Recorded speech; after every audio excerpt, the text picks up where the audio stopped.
Hi friends, today I will show you how to repair my Tivoli audio model 1. Yes, now working. But this problem, this entegre, I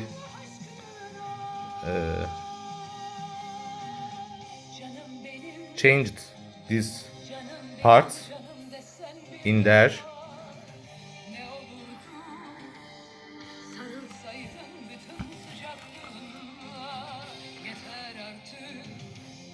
Eksik olsun böyle sevgi, bırak beni bırak Allah aşkına. Yes, this part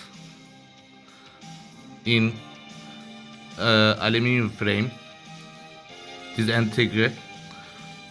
My radio not working and not sounding when I changed this part.